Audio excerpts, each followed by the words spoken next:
ہاں ووکیبلری اس میں ایڈ ہوئی ہے. ظاہر آج کے زمانے کی جو چیزیں ہیں ان کے لیے آج کے دور کے الفاظ استعمال کیے جائیں گے, لیکن وہ بنیادی عربی اپنی جگہ موجود ہے. آپ گوگل ٹرانسلیٹر میں جا کے قرآن کی آیت ایک جگہ ڈالیں, وہ آپ کو ٹرانسلیشن کر کے بتا دے گا. یہ بڑے دکھ کی بات ہے کہ دنیا میں BBC یا CNN کے اوپر کوئی پٹی چلتی ہے نیوز کی, تو افریقہ میں رہنے والا انسان, امریکہ میں رہنے والا انسان, UK میں رہنے والا انسان, سب کانٹیننٹ کا انسان ایک ہی مطلب اس کا لیتا ہے. لیکن قرآن کے کیس میں ایک ہی آیت ہے, ترجمہ بھی ایک ہے, اور بالکل 180 ڈگری لوگ تراجم میں سے تفسیر میں اپنے معاملات کو داخل کر کے بے ایمانی کر رہے ہوتے ہیں. یہی وہ چیز ہے جس کے بارے میں کہا گیا تھا یضل بہ کثیر ویہدی بہ کثیرا, یعنی جو لوگ گمراہ ہونا چاہتے ہیں اللہ تعالیٰ اس کتاب کے ذریعے انہیں گمراہ کرے گا, اس کتاب کے ذریعے ہدایت دے گا. کتاب تو کتاب ہدایت ہے, یہ گمراہ نہیں کرتی. اگر کسی کا یہ عقیدہ ہے یہ کتاب گمراہ کرتی ہے تو وہ تو کافر ہے, یہ ہدی للناس ہے. لیکن اس کے ساتھ تباہ آزمائی کر کے جان بوجھ کے جو اس میں معنی اچھل اچھل کے باہر نکل رہا ہے, مثلا ایاک نعبد و ایاک نستعین, یہ آپ گورے کے سامنے رکھیں. آج بھی 1 کروڑ کرسچنز ایسے ہیں جو بائی برتھ عربک زبان بولتے ہیں, انہیں عربی سیکھنے کی ضرورت نہیں. ان کے سامنے رکھیں یہ آیت ایاک نعبد و ایاک نستعین, انہیں سمجھ آ جاتی ہے. جی انہیں سمجھ آ جاتی ہے, لیکن مسلمان کو نہیں سمجھ آتی. وہ اس کے بعد مرے ہوئے بزرگوں کو پکارتا ہے, ان سے اپنی دعائیں کرتا ہے, التجائیں کرتا ہے. اور ایسے لوگ جنہوں نے کپڑے بھی پورے نہیں پہنے ہوتے, ان کے پاس جا کے ہمارے پرائم منسٹرز جا کے ان سے دعائیں کروا رہے ہوتے ہیں. پڑھے لکھے لوگ جو اپنے آپ کو کہتے ہیں ہم ایچیسن سے پڑھے ہوئے ہیں, ہم آکسفورڈ سے پڑھے ہوئے ہیں, ان بابوں کے پیچھے, ان پیروں کے پیچھے اور ان پیرنیوں کے پیچھے پھر رہے ہیں. اچھا, جب ہم آیات کا حوالہ دے رہے ہیں کہ وہ بڑی کلیئر ہیں, بہت واضح ہیں, تو جو ابتدا ہوئی وحی کی, اس کے بارے میں اتنے مختلف آراء کیوں موجود ہیں؟ ایک واقعہ غار ہرا اور وہ سارا تو ہم نے سنا ہوا ہے, لیکن اب غامدی صاحب جب بتاتے ہیں کہ وہ تو سدرۃ المنتہا اور وہ واقعات جن کو ہم عموماً معراج سے منسوب کرتے ہیں, وہ کہتے ہیں نہیں وہ پہلی وحی تھی, اور اس کو بالکل مختلف ایک تصویر پیش کرتے ہیں. یہ ایسا کیوں ہے, اتنا تبدیل کیوں ہو جاتا ہے؟ غامدی صاحب جی بعض معاملات میں وہ عقائد و نظریات بتا رہے ہیں جو دین کی بیسکس سے متعلق ہیں. اگر یہ جدید فقہی احکام و مسائل پہ بولتے ہیں نا, ہم ان کی بات کو توجہ بھی دیتے ہیں, لیکن جو چیزیں فریز ہو چکی ہیں عقائد و نظریات کے اعتبار سے, اب سائنس نے اس میں کوئی ویلیو ایڈیشن نہیں کرنی. اگر کوئی سائنٹیفک فیکٹ سے متعلق چیزیں ہیں وہ ضرور آپ اس کے اوپر تباہ آزمائی کریں, لیکن جو چیزیں عقائد کے ساتھ, ایمانیات کے ساتھ تعلق رکھتی ہیں, جو علم الغیب کے ساتھ تعلق رکھتی ہیں, جو وحی کے ذریعے بتائی جاتی ہیں, وہ چیزیں تو بالکل فکس ہیں, ان میں کوئی تباہ آزمائی کرنے کی ضرورت نہیں. غامدی صاحب جو کچھ بتا رہے ہیں وہ اپنے خیالات کا اظہار کر رہے ہیں, اس کے پیچھے کوئی بکش نالج ان کے پاس نہیں ہے. جو وحی کی ابتدا والا معاملہ ہے وہ بخاری مسلم میں رپورٹ ہوا ہے کہ نبی الاسلام کو جو وحی کی ابتدا ہوئی وہ اچھے خوابوں سے ہوئی. بخاری مسلم میں حدیث ہے کہ خواب بھی نبوت کا 46واں حصہ ہے, اور وہ خواب ایسے ہوتے تھے کہ جو نبی الاسلام رات کو دیکھتے تھے وہ صبح واقعہ ہو جاتا تھا. یہ آپ علیہ السلام کو اشارے ملنے شروع ہو گئے تھے آپ کی بعثت سے پہلے. آپ بڑی ایک ڈائنامک لائف گزار رہے تھے, آپ کی زندگی میں کبھی کسی بھی فلاسفر کی شاگردگی نہیں تھی, نہ آپ کبھی گوشہ نشینی کی, آپ نے زندگی گزاری. ایک کامیاب ترین تاجر جو تھی مکے کی وہ آپ کی بیوی تھی, اور آپ ایک بڑی اس طریقے سے ڈائنامک زندگی گزار رہے تھے. بخاری مسلم میں آتا ہے کہ جب آپ کی زندگی کا 40واں سال شروع ہوا تو ابتدان دنیا سے دل اچاٹ ہونا شروع ہو گیا. یہ آپ کے اوپر ایک اللہ تعالیٰ نے کیفیت طاری کی, یہ آپ کی کوئی ایکوائرڈ کی ہوئی نہیں تھی, یہ آپ کے اوپر طاری کی گئی. چند دنوں کے لیے آپ غار ہرا میں جا کے غور و تفکر کرتے تھے, وہ اللہ تعالیٰ ان کو گائیڈ کر رہا تھا کہ آپ وہاں جائیں. ظاہر ہے کہ پبلکلی یہ سب کچھ نہیں ہونا تھا. تو سیدہ ختیجہ ان کو ٹفن میں کھانا باندھ دیتی تھی. یہاں پہ آپ کے بزرگوں کے بارے میں مشہور ہے کہ وہ 40 سال تک پتے کھاتے رہے یا بغیر کھائے بھی زندہ رہے. ہاں, تو ان کو میں پھکی دیتا ہوں کہ تمہارے پیغمبر جو تھے وہ تو گھر سے کھانا لے کے جاتے تھے. پھر وہاں پہ یہ وحی کا سلسلہ شروع ہوا. وہ ایک واقعہ تھا, یہ نہیں کہ نبی الاسلام نے وہاں کوئی گوشہ نشینی کی. اقرا باسم ربک الذی, جی وہیں پہ نازل ہوئی ہے.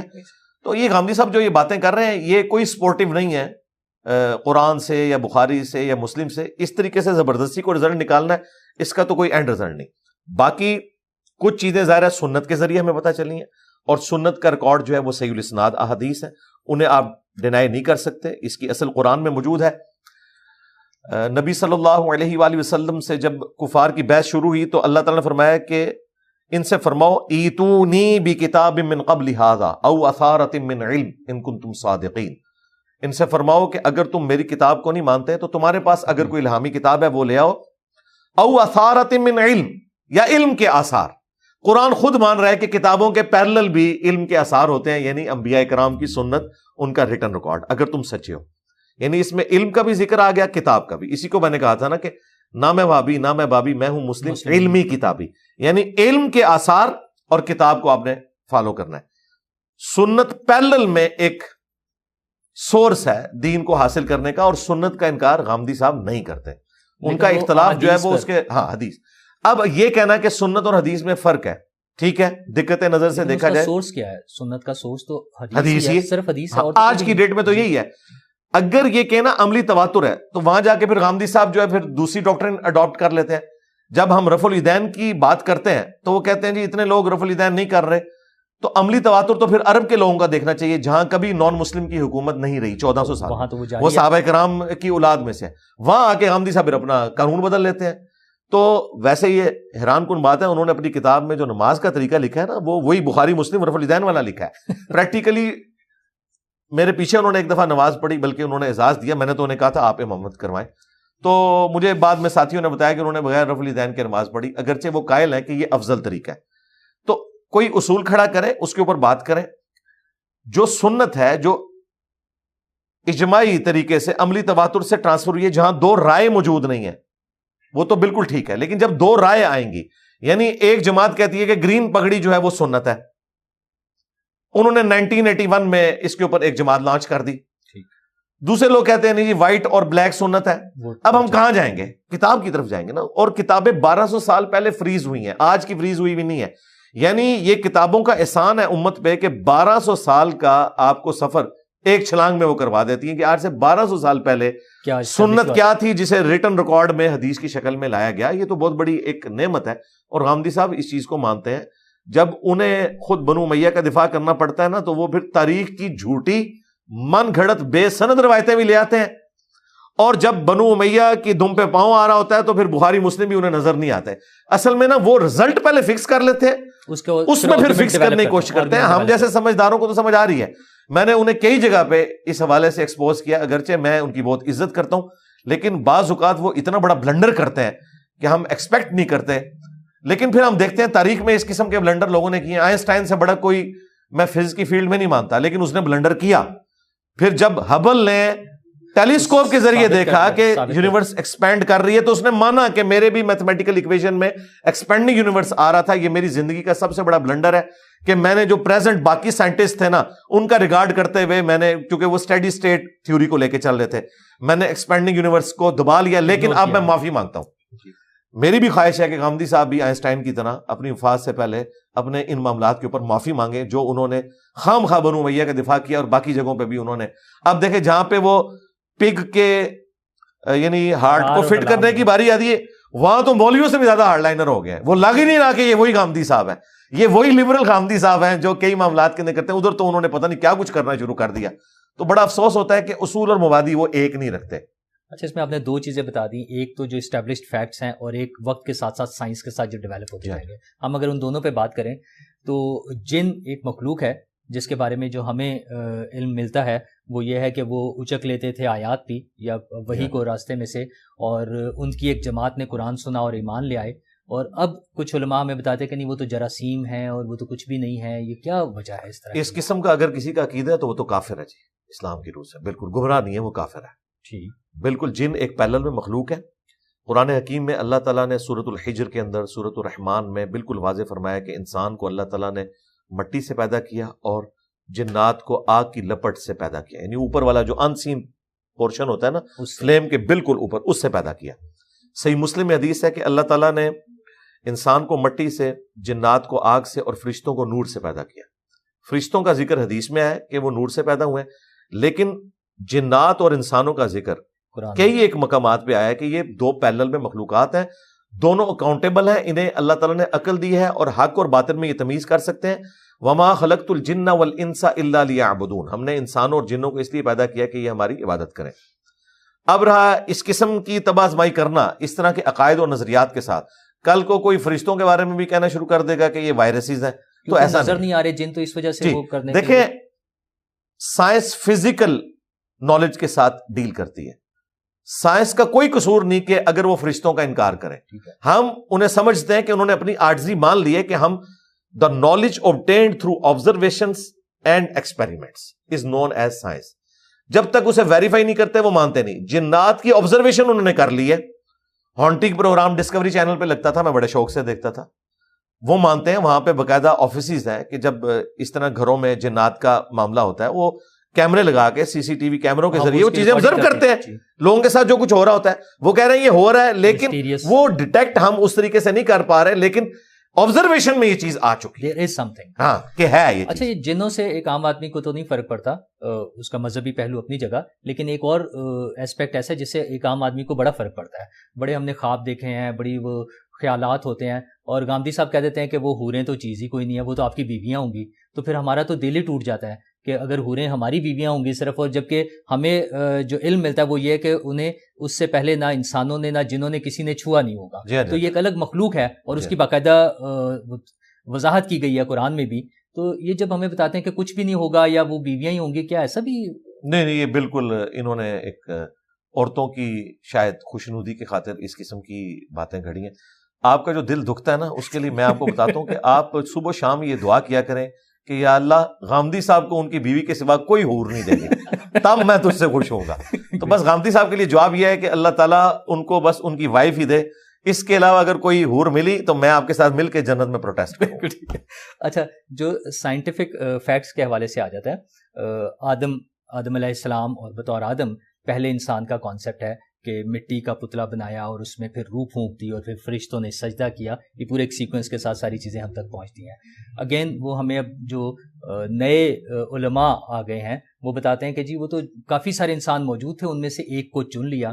تو کیا یہ بالکل اب ڈفرینٹ سٹوری ہمارے سامنے آ گئی ہے؟ نہیں, ڈفرینٹ سٹوری نہیں ہے. کچھ چیزیں ایسے اشارتاً قرآن میں موجود تھیں.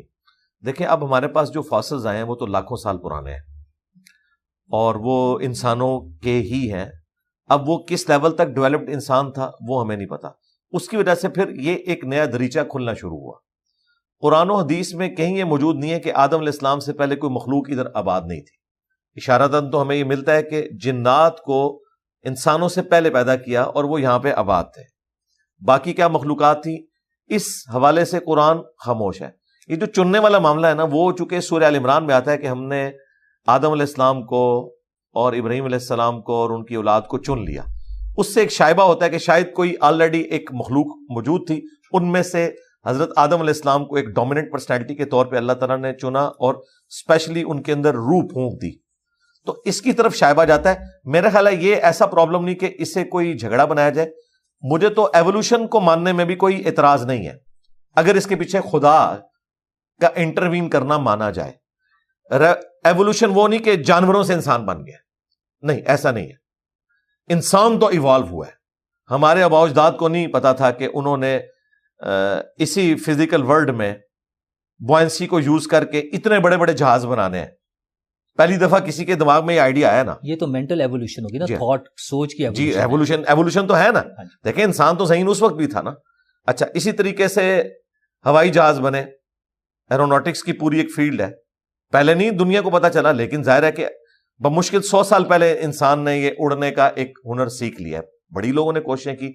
تو اس کو یوں سمجھیں جس طرح ہمارے استاد ڈاکٹر سرار صاحب کہا کرتے تھے کہ آم کی گٹھلی کے اندر پورا آم کا درخت موجود ہے, اسے بویا جاتا ہے, لیکن 8 سال بعد وہ درخت سامنے آ کے تو پھل کے قابل موجود ہوتا ہے. پوٹینشلی جو انسان کے اندر اللہ تعالیٰ نے کمپیٹنسی اس کے دماغ میں رکھ دی ہے, وہ وقت کے ساتھ ساتھ ایوالو ہوتے ہوتے نیوٹن کی شکل میں سامنے آیا, گلیلیو کی شکل میں سامنے آیا, آئنسٹائن کی شکل میں سامنے آیا, اور اسٹیفن ہاکنگ کی شکل میں سامنے آیا, اور خادم رضوی صاحب کی شکل میں بھی سامنے آیا. یعنی ایک یو کے اسٹیفن ہاکنگ ہے, ایک پاکستان کے اسٹیفن ہاکنگ ہے. جب ہم حلال حرام کی بات کرتے ہیں تو غامدی صاحب ایک تو بڑا لمیٹڈ کر دیتے ہیں, وہ کہتے ہیں یہ 4-5 چیزیں ہیں. یہ آپ صرف غامدی صاحب کو کیوں سنگل آؤٹ کیے ہیں میں, اور ایک اور مفتی صاحب ہیں جو بتاتے ہیں کہ شراب بھی الاؤڈ ہے اور نکاح بھی جتنے مرضی کریں, اور لڑکا اور لڑکی دونوں اگر آپس میں رضامند ہے تو جو مرضی کریں. وہ بس سب کچھ سب چیزوں کی تھاٹس رکھنے والے لوگ تو دار اسلام سے خارج ہیں. لیکن اس غامدی صاحب نے تو ایسی کوئی بات نہیں نہیں. وہ جو حرام کے لیے بڑے لمیٹڈ سے وہ 4-5 چیزیں وہ کہتے ہیں جو قرآن میں بس بتا دی ہیں وہ حرام ہے. باقی یہ نکاح اور شراب تو ایک اور مفتی صاحب ہیں اور بڑا کامنلی ٹیلی ویژن پر بھی آتے ہیں اور ان کی ان کی تو کوئی اوقات ہی نہیں ہے, انہیں تو کوئی مکر فکر آن ہی نہیں کرتا, اور وہ تو آئے دن اپنی بے عزتی میں اضافہ ہی فرما رہے ہیں. وہ کسی اسکول آف تھاٹ کے نمائندہ نہیں ہے, لہذا انہیں کوٹ نہیں کیا جا سکتا. امت کا اجماع ہے شراب کے حرام ہونے کے اوپر. سورۃ المائدہ میں تو اللہ تعالیٰ نے اتنی سختی سے فرمایا کہ باز آتے ہو کہ نہیں, اسے شیطانی عمل قرار دیا. تو یہ اس قسم کی جو گفتگو کرتے ہیں نا وہ صرف فیم حاصل کرنے کے لیے. ہم اس وقت کسی چیز کو سیریس لیں گے جب امت کا ایک بہت بڑا طبقہ جو مسلمان ہے وہ قرآن و سنت کی روشنی میں کوئی ایسے نظریات آپ کے سامنے لے کے آتا ہے, عقائد اور نظریات جو شروع سے چلتے آ رہے ہیں, اور وہ کہ دیکھیں امت نے اس کو اوور آل چھوڑ دیا تھا, ہم نے اسے نئے سرے سے زندہ کیا ہے. انہیں سیریس لیں گے, یا وہ یہ کہ آج تک کسی کو سمجھ نہیں آیا اور ہمیں یہ سمجھ آیا اور وہ اتنے سارے لوگ اپنے ساتھ اٹیچ کر لیں, پھر ہم بات کریں گے. جیسا کہ غامدی صاحب ہے, غامدی صاحب کو ہم ایڈریس کرتے ہیں, لیکن غامدی صاحب کا معاملہ یہ نہیں ہے کہ انہوں نے کہیں دین کی کوئی بیسک صلاح دی ہو. وہ کورالریز کے طور پہ چند ایک باتیں پردے کے حوالے سے, داڑھی کے حوالے سے, نزول عیسیٰ کے حوالے سے چند ایک چیزیں جن کا وہ سہارا لیتے ہیں, امام مہدی کے حوالے سے. یہ کوئی ایسی چیزیں نہیں کہ ان کے اوپر ہم ان کے اوپر یہ فتویٰ لگا دیں کہ انہوں نے اسلام چھوڑ دیا. زیادہ کہیں گے ٹھیک ہے وہ ایک کمزوری کا شکار ہوئے, لیکن جو بنیادی حلال اور حرام ہے نا بڑے لیول کے اوپر, ان میں سے غامدی صاحب نے کبھی انکار نہیں کیا. ایون سود کے معاملے میں بھی جو ان کی آؤٹ آف کانٹیکسٹ کچھ چیزیں کوٹ کی ہیں, وہ انہوں نے جو پی ٹی وی کے اوپر ریکارڈنگز کروائی تھی آج سے 20 سال پہلے, اس میں تو انہوں نے کہا تھا کہ سود دینا بھی اور لینا بھی گناہ ہے. جس طرح وہ صرف لینے پر آ گئے, دینے پہ کہتے ہیں تو بس ٹھیک ہے, وہ اپنی پرانی ویڈیوز دیکھ لیں, وہ بالکل ٹھیک بات کرتے تھے کہ زنا بالجبر ہو یا بالرضا ہو, زنا ایک عمل کے طور پہ اللہ تعالیٰ نے حرام کیا, سود بھی ایک عمل کے طور پہ حرام کیا, رشوت کو بھی ایک عمل کے طور پر حرام کیا. لیکن اگر کیٹاسٹرافک کنڈیشن آ جائے, ایک شخص نے اپنے بجلی کا میٹر لگوانا ہے اور رشوت کے بغیر چارہ نہیں ہے, ڈومیسائل بنوانا ہے, شناختی کارڈ کا تو معاملہ آلموسٹ اب سموتھ لائن ہو چکا ہے, لیکن ڈومیسائل میں ابھی بھی اس طرح کی چیزیں انوالو ہیں, وہ کئی ایک چیزیں کھڑی کر دیتے ہیں, یا کبھی بجلی کا میٹر, گیس کا میٹر لگوانا پڑتا ہے, اور یہ بیسک نیڈ ہے. اب مجبوراً دل میں برا جانتے ہوئے اگر کوئی شخص رشوت دیتا ہے تو یہ بات پھر درست ہے کہ رشوت دینے والا پھر گنہگار نہیں ہوگا, لینے والا ہوگا. لیکن یہ کیٹاسٹرافک کنڈیشن ہے, اسے آپ اوپن نہیں چھوڑ سکتے, جہاں بالکل آپ کا چارہ نہیں ہے اور پھر وہ آپ کی بیسک نیڈ بھی ہے, یا کہیں زندگی موت کی کشمکش بن جائے تو سورۃ النحل میں آیا کہ تم حرام کھا بھی سکتے ہو اگر دل میں بغاوت نہیں ہے, اور سورۃ النحل میں یہاں تک آیا کہ کلمہ کفر بھی بول سکتے ہو اگر دل ایمان پہ ٹھکا ہوا ہے اپنی جان کو بچانے کے لیے. لیکن یہ فتویٰ ہے, تقویٰ نہیں ہے. تقویٰ یہی ہے کہ انسان توحید کے لیے اپنی جان دے دے. ایدی صاحب لاوارث بچوں کو پال رہے تھے, ان پر اعتراض تھا. آرگن ٹرانسپلانٹ کا کام شروع ہوا, اس پر اعتراض تھا.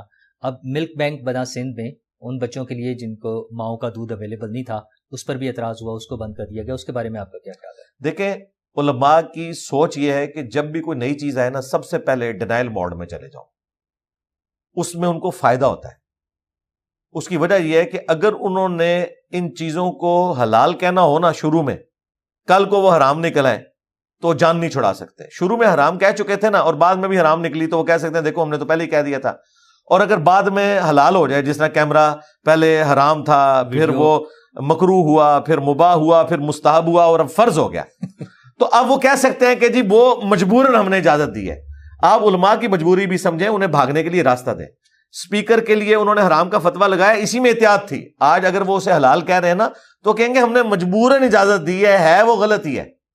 لیکن اگر وہ حلال کہہ دینا تو سیدھا سیدھا باقی علماء انہیں کچا کھا جائیں گے کہ اللہ کے بندو, تم لوگوں کو کس نے اجازت دی ہے کہ ایک چیز حرام تھی تم نے حلال کا فتویٰ دے دیا, تمہارا تو نکاح بھی ٹوٹ گیا, بیعت بھی ٹوٹ گئی. اس لیے احتیاط اسی میں ہے علماء کی کہ وہ ہمیشہ ڈینائل موڈ میں جائیں تاکہ جان چھڑانی آسان ہو جائے. اور اس میں جانے کے لیے آپ کو تحقیق کی بھی ضرورت نہیں ہوتی ہے, میں نہیں مانتا, چاہے آپ کو کچھ نہیں پتا, میں نہیں مانتا.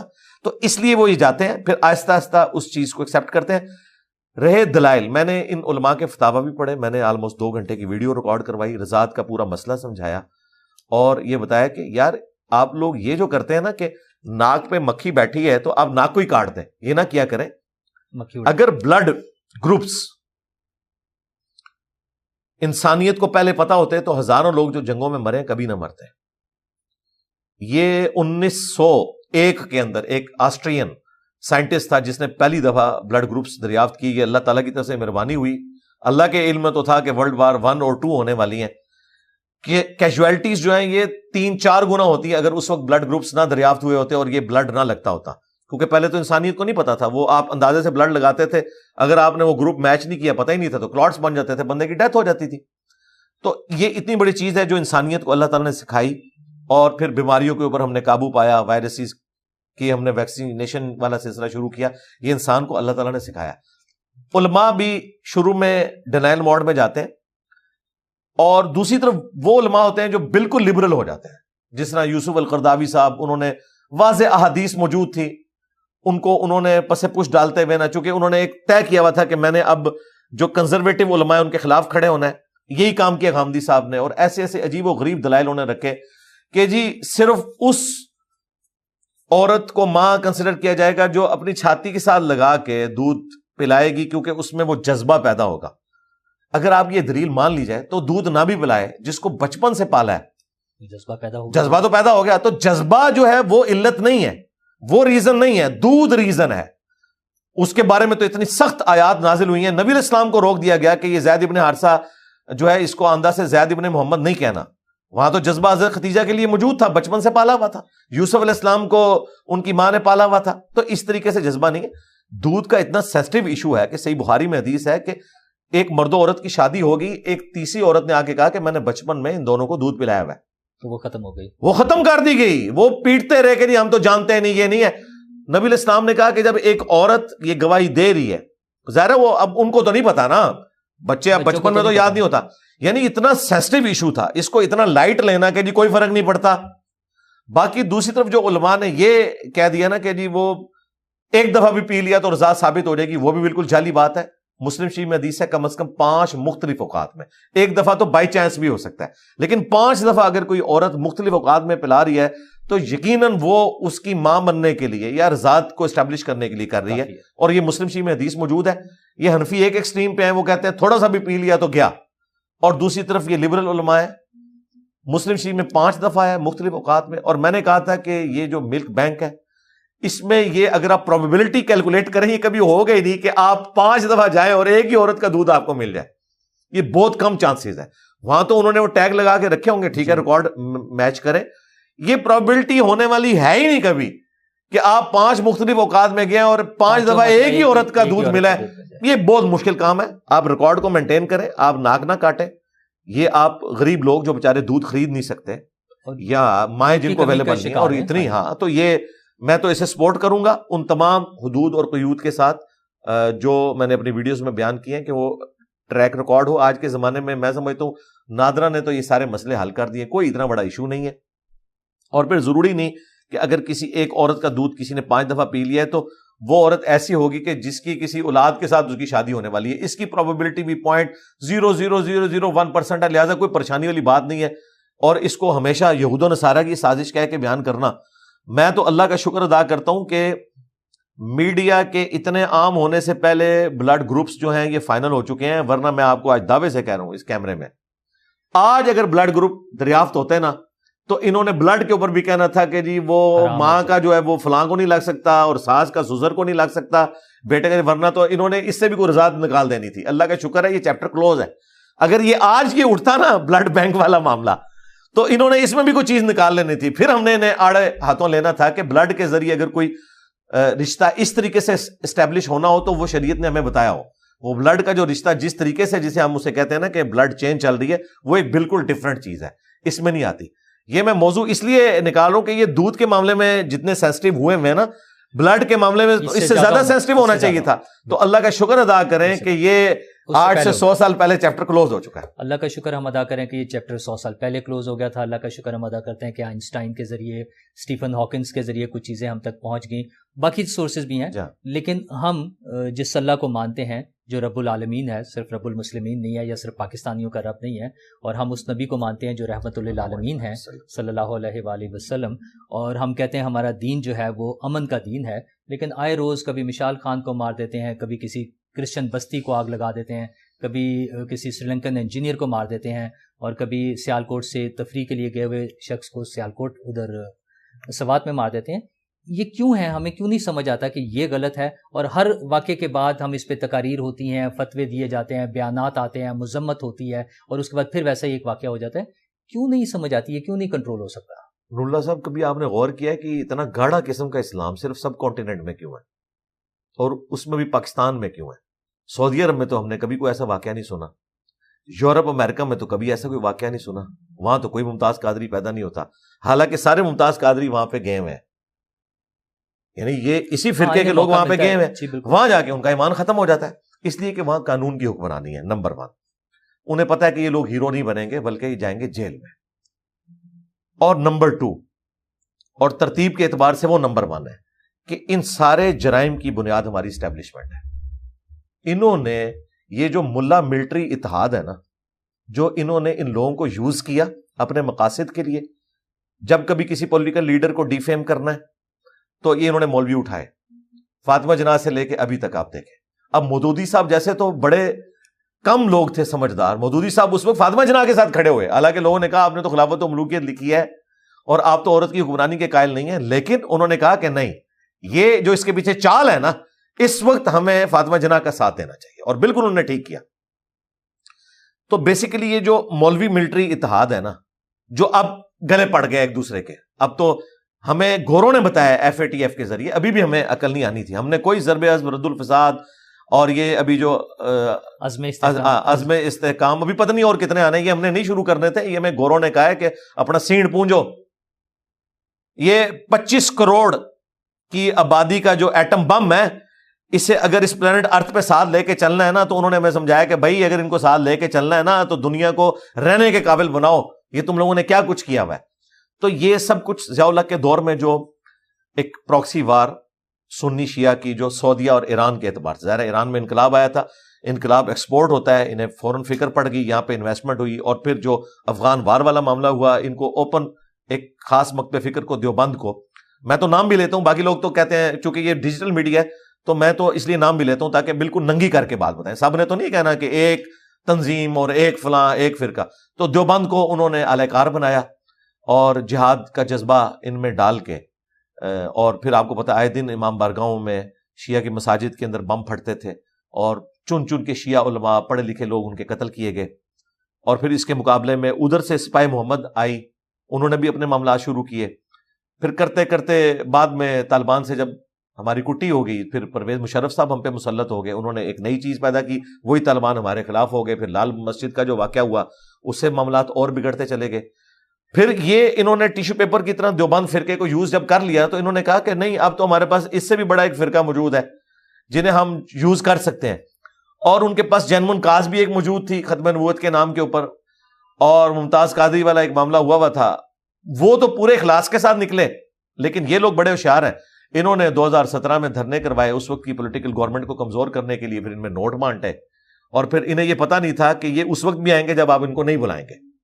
یعنی خان صاحب کے دور میں، سیم پیج والوں کے دور میں بھی آگے، کیونکہ وہ اپنی کاس کے ساتھ خادم رضوی صاحب مخلص تھے. میں خادم رضوی صاحب کے عقائد اور نظریات سے سخت اختلاف رکھتا ہوں، لیکن مجھے ان کے اخلاص پہ کوئی شک نہیں ہے کہ جس چیز کو وہ صحیح سمجھتے تھے واقعی وہ صحیح سمجھتے تھے، وہ ایجنسیوں کے لیے کام نہیں کر رہے تھے. میں انہیں اس وقت سے جانتا ہوں جب میری ابھی داڑھی بھی نہیں نکلی تھی 1994 میں، جب میں FSC میں تھا تو میری گلی والی مسجد میں وہ آ کے درس دیتے تھے. ان کا پیر خانہ جیلم میں تھا، اس وقت ان کی کالی داڑھی تھی. ہاں جی، وہ مشہور بھی اتنے نہیں تھے، جامعہ نظامیہ پڑھاتے تھے، لیکن یہ مہینے میں ایک دفعہ درس دیتے تھے. تو اسپیکنگ پاور اس وقت بھی ان کی بلا کی تھی، اردو میں یہاں وہ درس دیا کرتے تھے. تو میں اس وقت سے انہیں جانتا ہوں. وہ وقتاً فوقتاً جیلم آتے بھی تھے، ہمارے جیلم کی ایک مسجد سے انہوں نے حفظ بھی کیا ہوا تھا. تو وہ اپنی کاز کے ساتھ مخلص تھے. بعد میں وہ آگے، پھر انہیں پتہ چل گیا کہ یہ کیا ہو گیا. پھر یہ جو آپ نے جتنے واقعات بتائے ہیں، جس کو بھی آپ ڈیپ ڈگ کرنا شروع کریں تو پیچھے TLP نکلنا شروع ہو جاتی ہے. تو اس میں TLP کم مجرم ہے، اسے فیسیلیٹیٹ کرنے والے اور یہ پود بنانے والے وہ بڑے مجرم ہیں. جب تک وہ اپنے گناہوں کی معافی نہیں مانگتے اس وقت تک یہ معاملات سیٹل نہیں ہوں گے. اب انہوں نے پالیٹکس میں انگیج کیا، بہت اچھی بات ہے. جماعت الدعوہ کو بھی، اہل حدیث کی جماعت تھی، انہیں بھی انہوں نے پالیٹکس میں انگیج کیا. وہ بھی خطرناک ہو سکتے تھے کیونکہ وہ بھی جیب کترے اور اس طریقے سے اسٹریٹ کرائم کرنے والے لوگ بن سکتے تھے. ان کے بھی فنڈ ظاہر بند ہوئے ہیں تو انہوں نے بھی تو بے روزگار ہوئے، انہوں نے تو فن کوئی نہیں سیکھا ہوا. تو یہ بہت بڑا خطرہ تھا، لیکن اللہ کا شکر ہے کافی حد تک ان کو مینج کیا گیا. ان کی چونکہ شروع سے اس طرح نان اسٹیٹ ایکٹر والی تربیت نہیں ہوئی تھی. جماعت الدعوہ کو میں نے بڑے قریب سے دیکھا ہے. لوگ تو سمجھتے ہیں کہ شاید اہل حدیث جو فرقے کے جو اس قسم کے لوگ پاکستان میں پائے جاتے ہیں وہ بھی نان اسٹیٹ ایکٹر ہیں. وہ نان اسٹیٹ ایکٹر نہیں. حافظ سعید صاحب کو اس حوالے سے میں خراج تحسین پیش کرتا ہوں کہ انہوں نے تربیت یہ کی تھی کہ پاکستان میں کبھی ان کے ماننے والے نے کوئی اس قسم کی ایکٹیویٹی آج تک نہیں پرفارم کی. وہ اپنے نظم و ضبط میں رہ کے جو بھی ہاں اس سے وہ باہر نہیں. اور اس کی وجہ سے طالبان نے جماعت الدعوہ کے سینکڑوں لوگوں کو قتل بھی کیا. یہ اس کی قیمت انہیں ادا کرنی پڑی ہے اس کی وجہ سے, کیونکہ وہ بہرحال اسٹیٹ کے ساتھ کھڑے رہے. اچھا, باقی جو ان سے ہمیں نظریات کا اختلاف ہے, کشمیر جہاد کا تو میں بالکل ایگری نہیں کرتا اسٹیبلشمنٹ کے ساتھ. اب تو خیر انہوں نے خود جان چھڑا لی ہوئی ہے. میں تو جب اس وقت بھی تھا مودودی صاحب کا موقف درست تھا, وہ ایک الگ بات, لیکن پاکستان میں اس قسم کی کوئی ایکٹیویٹی نہیں کی انہوں نے. ہاں, عرب ملکوں کے اندر جو آپ کو یہ سارا فساد نظر آ رہا ہے جہاد کے نام کے اوپر, وہ میں مانتا ہوں کہ وہ اہل حدیث فرقے کے لوگ ہیں, بڑے ہارڈ لائنر قسم کے, جس طرح داعش ایک جماعت اب تو آلموسٹ وہ ختم ہو چکی ہے. انہیں فنڈنگ پھر امریکہ نے بھی کی, سعودیہ نے بھی کی, بعد میں وہ ان کے گلے فٹ ہو گئی. تو یہ بیسیکلی ان میں بھی جو لوگ تھے, یہاں سے بھی کئی لوگ گئے, وہ مخلص تھے لیکن وہ یوز ہو گئے. یہ سب سے بڑا مسئلہ ہے کہ بڑے لوگ جو ہیں وہ بکے ہوئے ہوتے ہیں, نیچے لوگ یوز ہو رہے ہیں. میں ٹی ٹی پی کے بھی جو عام لوگ ہیں انہیں مخلص سمجھتا ہوں. اوپر کے لوگ جو ہیں وہ انڈیا سے فنڈ لے رہے ہیں اور وہ اپنے معاملات کو لے کے چل رہے ہیں. نچلے لوگ سمجھتے ہیں کہ ہم کوئی اسلامی نظام کے لیے کر رہے ہیں, حالانکہ اسلامی نظام والوں کا کریکٹر اس طرح کا ہوتا ہے جس طرح کا ان کا کریکٹر ہے. یعنی سیکس کے پوائنٹ آف ویو سے اگر آپ ان کو کلوزلی دیکھیں تو اسلام تو دور دور تک نظر نہیں آتا. اچھا, یہ جو توہین کے حوالے سے جو واقعات ہو جاتے ہیں, ان کا حل کیا نکلے گا, کہاں رک سکتے ہیں؟ اور جب ہم ایک اس میں آرگومنٹ یہ لیتے ہیں کہ یہ جو شخص مارا گیا ہے اس نے یہ جرم نہیں کیا تھا, تو کیا ہم کہیں انڈائریکٹلی یہ پروپیگیٹ تو نہیں کر رہے ہوتے کہ اگر یہ جرم صحیح ہوتا تو اس کو مار دینا چاہیے تھا؟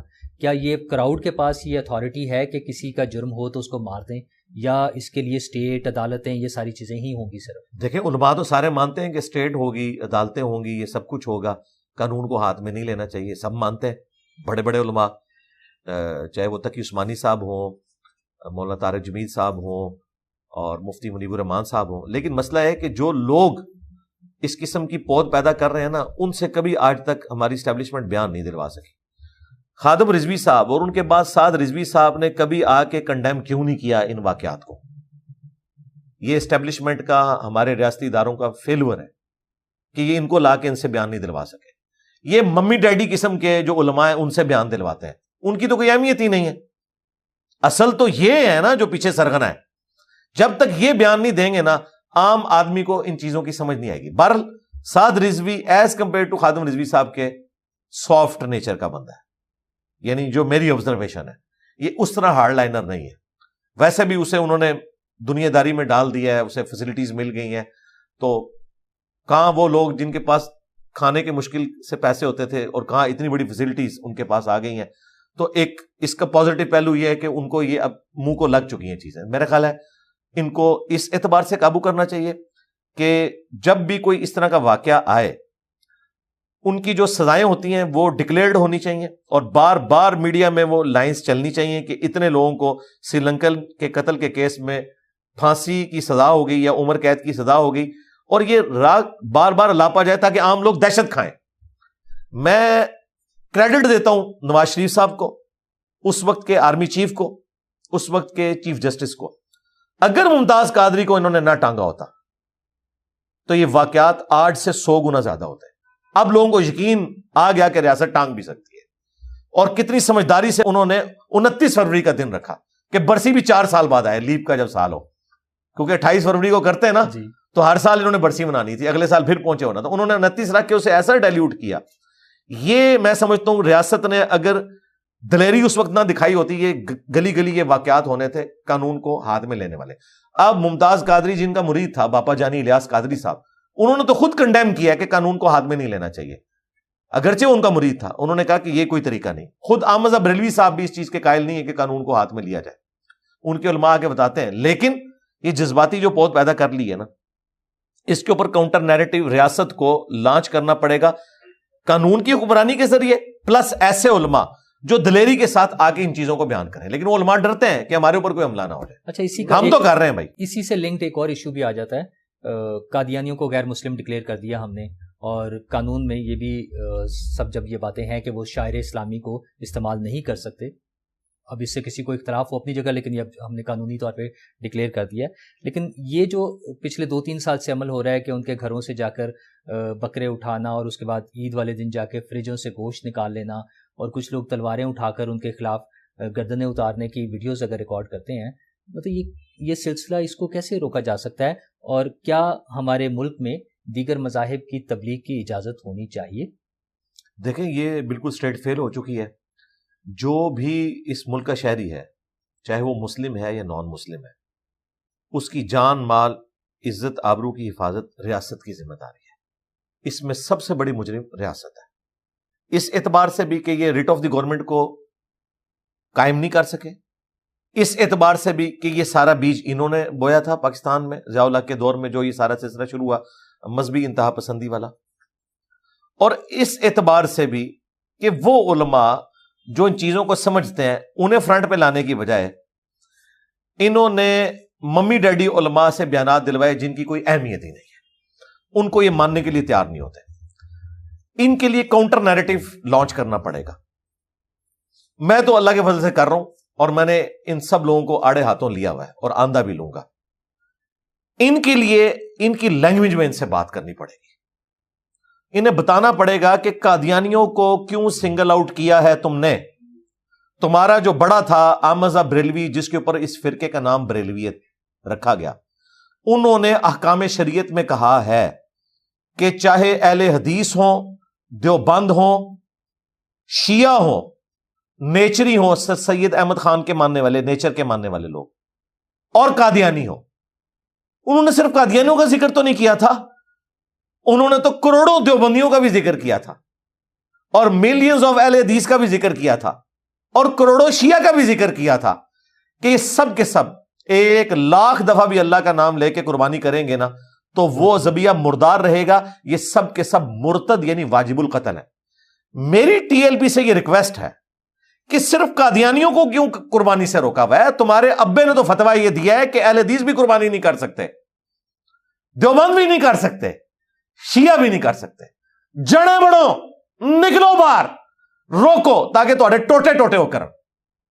اس کا مطلب ہے کہ لسے لوگوں کے اوپر تم لوگ چڑھ دوڑتے ہو جو تمہارے لیول کے آ چکے ہیں، جنہوں نے بلکہ تم سے زیادہ طاقت حاصل کر لی ہے. دیوبندیوں نے، تمہارا امام احمد بریلوی تو کہتا ہے کہ ان کی بھی ذبیحہ حرام ہے، مرتد ہیں، واجب القتل ہیں، اور کیٹاگوریکلی انہوں نے فرقے کو کہا، چند لوگوں کو نہیں. اسامہ الرحمن میں تو 5 انہوں نے فتوے لگائے تھے نا، اس میں کہا کہ یہ کافر ہے، ان کے کفر میں شک کرنے والا بھی کافر ہے. وہاں تو کورالری کے طور پہ دیوبندی کافر ہوتے ہیں نا، کہ چونکہ وہ ان کو بزرگ مانتے ہیں. یہاں پہ کیٹاگوریکلی انہوں نے کہا ہے کہ دیوبندی فرقہ، اہل حدیث فرقہ، شیعہ فرقہ اور قادیانیوں کو ختم نبوت کا انکار کیا، ان کو اگرچہ ہم کافر ڈکلیئر کر چکے تھے، انہیں بھی انہی کے کھاتے میں ڈالا. تو بھائی میں ٹی ایل پی کو اس وقت 1 نمبر مسلمان مانوں گا، 1 نمبر بریلوی مانوں گا، جس دن یہ دیوبندی اہل حدیث کی فریجوں میں سے بھی جا کے گوشت نکالیں گے. ادروائز اس کا مطلب یہ ہے کہ یہ کسی اور کاسٹ پہ کریں، اور اسی کو میں نے نام دیا ہے کہ ٹی ایل پی کوئی ختم نبوت کی تحریک نہیں ہے، یہ اینٹی قادیانی تحریک ہے. اگر یہ ختم نبوت کی تحریک ہوتی تو اعلیٰ حضرت نے تو کہا کہ دیوبندیوں کا بھی ذبیحہ حرام ہے اور یہ مرتد ہے یعنی واجب القتل ہے. لو قانون ہاتھ میں تم بھی. یہ میں الزامی بات کے طور پہ کر رہا ہوں، یہ نہ ہو کل کو کوئی کلپ کاٹ لے کے انجینئر صاحب ان کو ابھار رہے ہیں، میں ان کو پھکی اینٹی وینم دے رہا ہوں. تو نکلو باہر. چشتی رسول اللہ، تھانوی رسول اللہ پہ تم بات نہ کرو. چشتی رسول اللہ، تھانوی رسول اللہ کتابوں کے چندے تم لوگ کھاؤ. جس لاہور سے تم دھرنے لے کے نکلتے ہو ادھر سے یہ کتابیں پرنٹ ہو رہی ہیں، اس کے بارے میں تو نہ خادم رضوی صاحب بولیں. کشف المحجوب کے اندر رسول اللہ کے بارے میں سیکس سکینڈل لکھے ہوئے، اور وہ کشف المحجوب یہ لہراتا رہے خادم رضوی اور اب ان کے ماننے والے بھی، اور میں بار بار ہائی لائٹ کروں. چلو اب توبہ کر لو، ان کتابوں کی پرنٹنگ کے اوپر پابندی لگواؤ، وہاں دھرنے دو، وہاں سے چندے لے کے حرام کے کھا رہے ہو. تو یہ اینٹی قادیانی تحریکیں ہیں، یہ ایجنڈے کے اوپر ہیں. ختم نبوت کے کاپی رائٹ صرف میرے پاس ہے. چشتی رسول اللہ، تھانوی رسول اللہ، چاہے قادیانی دجال ہو، سب کو ہم کنڈیم کریں گے جس نے ختم نبوت کے اوپر ڈاکہ مارا ہے. اور ان کو اب ثابت کرنا پڑے گا چشتی رسول اللہ، تھانوی رسول اللہ پہ بھی بول کے، اور ساتھ ہی ساتھ انہوں نے اگلے سال سے اہل حدیث کو، دیوبند کو، شیعہ کو بھی قربانی سے روکنا ہے. ادروائز یہ پھر بات مانے کہ یہ لوگ ختم نبوت پہ کام نہیں کر رہے ان کی ڈاکٹرن میں. آپ تو سب کے جو غلطیاں ہیں جو ڈاکومنٹ ہوئی ہیں کتابوں میں وہ سامنے لے آتے ہیں، لیکن سب فرقے ایک دوسرے کے خلاف، جیسے آپ ابھی بتا رہے ہیں، فتوے بھی دیے ہوئے ہیں، لڑ جھگڑ رہے ہیں. لیکن جو غیر مسلم ہے یا جو ہمارے دشمن ہیں وہ تو ہمیں صرف مسلمان سمجھ کر مارتے ہیں. اور بھی دنیا میں بہت سے مسائل ہیں. فلسطین کا ایک کیس ہمارے سامنے ہے جو انتہائی ظلم کی بات ہے, مطلب جس قدر مذمت کی جا سکے وہ کم ہے. نسل کشی ہو رہی ہے, سب کچھ ہو رہا ہے وہاں پہ, لیکن ہم خاموش بیٹھے ہیں. بلکہ آپ پر تو الزام ہے کہ شاید آپ کی وجہ سے وہ ہم آزاد نہیں کرا سکے. وہ ساحل ادیم صاحب نے تو آپ پر الزام تھوپ دیا کہ ورنہ تو ہم نے شاید جا کے آزاد کرا لینا تھا. آپ کی کوئی اسٹیٹمنٹ ایسی آ گئی جس کی وجہ سے وہ اسرائیل کو فائدہ ہو. وہ جو کروڑوں روپے کی گاڑی ساحل ادیم صاحب نے خریدی ہے وہ میرے کہنے کے اوپر خریدی ہے, اور اتنا چندہ انہوں نے دیا ہے اسرائیل کی سپورٹو کمپنیوں کو جن سے انہوں نے گاڑی خریدی ہے. میرے پاس تو موٹر بائک ہے, وہ بھی میڈ ان پاکستان. میں اسی طرح کہ ہم بطور پاکستانی کیا کر سکتے ہیں؟ ہم جلوس نکال سکتے ہیں, ان کے لیے چندہ جمع کر سکتے ہیں, میک ڈونلڈز اور پیپسی کا بائیکاٹ کر سکتے ہیں. ہم کیا کر سکتے ہیں بطور پاکستانی؟ ہم صرف دعا کر سکتے ہیں جی, بس. ٹیکسز دیکھ سکتے ہیں اپنے بڑوں کو, یہ ہمارے بڑوں کے فیصلے ہیں کہ وہ اس قابل ہیں, جس لیول تک انہوں نے جانا ہے یہ انہوں نے فیصلہ کرنا ہے. حقیقت بات ہے انہوں نے آپ کو ملی ترانے سنا سنا کے یہ بتایا تھا کہ ہم دنیا میں نمبر 1 ہیں. اب وہی چیز ان کے گلے فٹ ہو گئی ہے. لوگ کہتے ہیں نمبر 1 ہو تو لڑو, ہاں ظاہر ہے. اب یہ کیسے بتائیں کہ ہم نے وہ ملی ترانے جو آپ کو بتائے تھے, ہم دنیا سے بہت پیچھے ہیں, ہم نہیں مقابلہ کر سکتے. اب اتنی دلیری نہیں ہے. اس لیے یہ بات میں 12 کئی ویڈیوز میں کہہ چکا ہوں, جب تک ہماری فوج, ہماری عدلیہ, ہمارے پولیٹیشنز سچ بولتے نہیں ہیں نا, ماضی کے سارے باتوں کے اوپر معافی نہیں مانگتے, اس وقت تک آگے چل نہیں سکتے. ہم نہیں کر سکتے جی ان کے ساتھ لڑائی. ہم کیا کریں گے؟ میں نے 12 پوائنٹس کے اندر پورا ایجنڈا دیا ہے 2 گھنٹے میں, کہ مسلم عوام نے کیا کرنا ہے, حکمرانوں نے کیا کرنا ہے, علماء نے کیا کرنا ہے, تنظیموں نے کیا کرنا ہے. اس کو نٹ شیل میں ہم یہ بیان کریں کہ ہم سب سے بڑی چیز یہ کر سکتے ہیں کہ مورل سپورٹ ان کی کریں گے. سوشل میڈیا کے پلیٹ فارم کے اوپر ان کے حق میں آواز اٹھائیں گے, جو نان مسلم بھی آج اٹھا رہے ہیں, پروٹیسٹ کریں گے. اور اس کا اثر نظر آیا جب 7 اکتوبر 2023 کو یہ سلسلہ شروع ہوا تھا. اس وقت یورپ اور امریکہ کی اکثریت اسرائیل کے ساتھ تھی کہ مظلوم ہے جی, 5000 میزائل ان پہ پھینکے گئے. لیکن عوام کی اکثریت جی اب دیکھیں ڈائنامک یہ چینج کس طرح ہوئی ہے. یہ ہمارے حکمرانوں کی وجہ سے نہیں ہوئی, ہماری فوجوں کی وجہ سے نہیں ہوئی, یہ ہوئی ہے وہ ڈیجیٹل میڈیا کے اوپر پروٹیسٹ کرنے, یونیورسٹیز میں نان مسلم نے جو مسلمانوں کے حق میں آواز اٹھائی, مسلمانوں نے بھی اٹھائی, یہی کرنے کا کام ہے. دوسرا ساؤتھ افریقہ نے جو کام کیا انٹرنیشنل عدالت میں, وہ لے کے گئے مقدمہ, ہاں جی یہ کام تھا. UN کی قراردادیں اور پھر لابنگ کی جائے. جو بڑے تگڑے ملک ہیں جس طرح رشیا اور چائنا, جو آلریڈی کولڈ وار میں ہے امریکہ کے ساتھ, جو کہ سپورٹ پہ کھڑا ہوا ہے اسرائیل کی, ان کو ساتھ ملایا جائے. اس طریقے سے معاملات کو لے کے چلا جائے. باقی پروڈکٹس, کس پروڈکٹ کا آپ بائیکاٹ کریں گے, واٹس ایپ, آپ کا موبائل فون, یہ ساری کی ساری چیزیں انہی کی ٹیکنالوجی ہے. اس طریقے سے بائیکاٹ کرنے سے مسئلہ حل نہیں ہوگا. KFC کا تو انہوں نے چاندی کروا دی ہے. جب سے انہوں نے بائیکاٹ کروایا ہے انہوں نے اپنی ڈیلز لگائی ہیں, باقی ساری دکانیں ویران ہو گئی ہیں. وہاں تو آپ کو لائن میں, یعنی جو مجھے بتاتے ہیں جو ہمارے جاننے والے, یہ نہ سمجھیے گا کہ میں کوئی لائن میں لگا ہوتا ہوں, مجھے تو انٹرسٹ ہی کوئی نہیں. میں تو یہ کولڈ ڈرنکس یہ چیزیں استعمال ہی نہیں کرتا. میں تو گھر کا بنا ہوا جو ہے وہ دودھ پتی کا مگ جو ہے وہ, اور ساتھ چپس رکھ کے, اور چکن اگر کوئی روسٹ ہوا ہو تو رکھ کے, تو مولویوں کی چیخیں انجوائے کرتا ہوں. مجھے تو ان چیزوں سے کوئی لینا دینا نہیں. کبھی کبھار ہو جائے کوئی سال میں 2 سال میں ایک دفعہ, وہ بھی بچے ضد کریں گے, زیادہ زیادہ ہم جو ہماری لوکل پروڈکٹس ہیں وہ لے لیتے ہیں. یہ اس طرح کے کام کرنے سے کوئی فائدہ نہیں ہوا. نقصان یہ ہوا کہ KFC جلا دیا, وہاں پہ مسلمان جاب کر رہے تھے. وہ دکان وغیرہ تو کسی مسلمان کی انویسٹمنٹ ہوگی. جی پاکستان میں بھی جتنے لوگ KFC میں, میکڈونلڈز میں جاب کر رہے ہیں مسلمان ہیں. میں ان سارے موٹیویشنل سپیکرز علماء کو مخلص سمجھتا جب یہ کہتے کہ ہماری انکم اتنی ہے. ان کا آپ لیونگ سٹائل دیکھ لیں کیا ہے, ہماری انکم اتنی ہے, اور یہ اناؤنسمنٹ کرتے کہ اتنے KFC کے جو ملازمین ہیں, اتنی برانچز جو ہے نا ان کا آپ بائیکاٹ کریں, ادھر اتنے بندے ملازم ہیں, کل سے ان کی تنخواہیں ہم دیں گے, ان کے گھر کا چولہا ہم جلائیں گے, اور آپ اپنی جاب چھوڑ دیں, وہ KFC کی وہ اس کا آپ بائیکاٹ کریں. کوئی اس طرح کا کوئی سولوشن تو سامنے نہیں آیا نا. یہ تو جی آپ اللہ کے نبی کے لیے چھوڑ نہیں سکتے, بائیکاٹ نہیں آپ کر سکتے. اللہ کے بندو, آپ نے کون سا بائیکاٹ کیا ہے؟ اسمارٹ فون تو آپ نے ختم نہیں کیا, یوٹیوب پہ آنا تو آپ نے ختم نہیں کیا, مونیٹائزیشن تو آپ نے اپنی ختم نہیں کی ہے. اس کا مطلب ہے کہ یہ اسی طریقے سے ہے جس طرح وہ کہتے ہیں ہم ختم نبوت پہ کام کر رہے ہیں, اور ختم نبوت کا مطلب یہ ہے کہ صرف قادیانیوں کے خلاف بولنا, چشتی رسول اللہ, تھانوی رسول اللہ پہ نہ بولنا. یہاں بائیکاٹ کا مطلب یہ ہے کہ ہم جس چیز کا بائیکاٹ کر سکتے ہیں وہ کریں گے, باقی چیزوں کو جو ہم جس کو نہیں چھوڑ سکتے, گاڑیاں ہم انہی کی استعمال کریں گے, انٹرنیٹ ہم انہی کا استعمال کریں گے. تو یہ 2 نمبری کے اوپر مبنی جو بائیکاٹ ہے یہ چھوڑیں. یہ کہنا کہ جی ہم جو ہے نا وہ سلیکٹڈ کر رہے ہیں, کچھ تو کر رہے ہیں نا بھائی, وہ جو سلیکٹڈ آپ کر رہے ہیں نا وہ آپ کو زیب دیتا ہے. آپ کو نقصان نہیں ہے. جن کا ہے نا ان سے پوچھیں. فرانس میں بیٹھ کے کہہ رہے ہوتے ہیں فرانس کی پروڈکٹ کا بائیکاٹ, اور فرانس میں بیٹھ کے میں نے کئی ٹی ایل پی کے لوگوں کو دیکھا ہے, انہوں نے پوسٹیں لگائی ہوئی ہیں. بے شرمو واپس آؤ, واپس آ جائیں. اچھا, آپ نے تو پریکٹیکل بھی اس کے سولوشن بتا دیے کہ ہم کیا کیا کریں, لیکن ساتھ آپ جب دعا کی بات کرتے ہیں, کیا دعا سے یہ مسئلہ حل ہو سکتا ہے؟ ہم نے بہت سی دعائیں سنی ہوئی ہیں, حفاظت کے لیے بھی سنی ہے ہم آپ کے اذکار کارڈ بھی دیکھتے ہیں, اور دعائیں ایسی ہیں کہ رات کو پڑھ لیں تو صبح تک حفاظت ہو جائے گی, صبح کو پڑھ لیں تو شام تک حفاظت ہو جائے گی. تو کوئی ایسے اذکار کارڈ اور کوئی دعائیں ہم فلسطینیوں کو بھجوا سکتے ہیں کہ ان کی بھی حفاظت ہو جائے, یا اس میں کوئی ہمارے ایمان کا مسئلہ ہے, کمی ہے, کوئی کوتاہی ہے, کیا وجہ ہے؟ نہیں, وہ تو اللہ کا فیصلہ ہے جی. دعا کے اوپر جو ایگزیکٹلی آپ نے مانگا ہے وہ آپ کو ملنا ہے یا نہیں ملنا. دعا کی بات ہم اس لیے نہیں کرتے کہ دعا کی برکت سے انہوں نے فوراً آزاد ہو جانا ہے. دعا کی بات ہم اس لیے کرتے ہیں کہ یہ اللہ تعالیٰ نے حکم دیا ہے ہمیں کہ جب ہم کسی مسلمان کو تکلیف میں دیکھیں گے نا, اس کے لیے دعا کریں گے. صحیح مسلم میں حدیث ہے, جب کوئی مسلمان دوسرے مسلمان کی غیر موجودگی میں اس کے لیے دعا کرتا ہے تو اللہ تعالیٰ اس کے ساتھ ایک فرشتہ اٹیچ کرتا ہے جو کہتا ہے یا اللہ اس کے لیے بھی یہ دعائیں قبول فرما. دعا کا قطعاً یہ مقصد نہیں ہے کہ ایگزیکٹلی جو آپ مانگ رہے ہیں وہ آپ کو ملے گا. یہ ایک اوبلیگیٹری چیز ہے, یہ آپ نے کرنی ہے, یہ آپ کا ایک فرض ہے کہ آپ نے مسلمان بھائی کے لیے دعا کرنی ہے. یہ اس پوائنٹ آف ویو سے ہم ترغیب دلا رہے ہوتے ہیں. اس کا رزلٹ نکلے یا نہ نکلے وہ بالکل, یہاں پہ لوگ دعائیں کرتے رہ گئے, بنگلہ دیش پھر بھی بن گیا, ٹھیک ہے نا. مولا علی نے قنوت نازلہ پڑھی ہے بنو امیہ کے اوپر, پھر بھی خلافت ٹوٹ گئی. وہ تو اللہ کی مرضی ہے کہ دعا قبول ہو یا نہ ہو, لیکن یہ ہمارا فرض ہے کہ ہم نے دعا مانگنی ہے. یہ اوبلیگیٹری ہے, ایک مسلمان دوسرے مسلمان کی تکلیف کو محسوس کر کے اس کے لیے دعا کرے گا.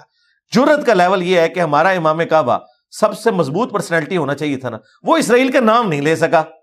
ہم ایکسپیکٹ کر رہے تھے کہ یوم عرفہ کے خطبے میں وہ اسرائیل کا نام لے گا. یہ ان کی بزدلی کا لیول ہے, جنرل کر کے دعائیں کر رہے ہیں. اس طرح کی دعائیں جو آپ خود جنرل مانگ رہے ہیں ان کی قبولیت کس طرف جانی ہے؟ باقی دعا ہم اس لیے ترغیب دلا رہے ہوتے ہیں. دعا کی قبولیت کے حوالے سے مسند احمد میں حدیث ہے کہ دعا ہر حال میں قبول ہوتی ہے, لیکن اس کے 3 موڈ ہوتے ہیں.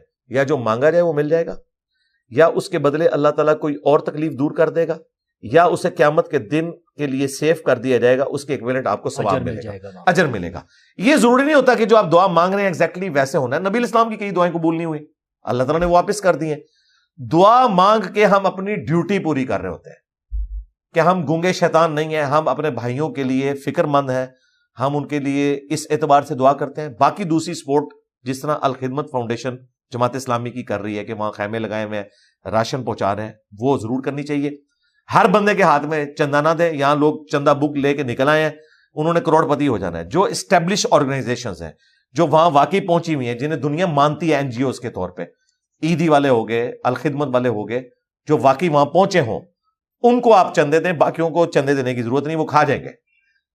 دعا کے حوالے سے بات کر کے اسی سے اگر ہم لنک کریں کہ دنیا بقدر ایفرٹ, آپ بڑا اس کی تبلیغ کرتے ہیں, اس بات کا بڑا چرچا کرتے ہیں, تو پھر وہ تقدیر کیا ہے جو لوہے محفوظ میں لکھا ہوا ہے, ہر چیز پہلے سے پتہ ہے, سب کچھ ڈیسائیڈڈ ہے لکھا ہونا.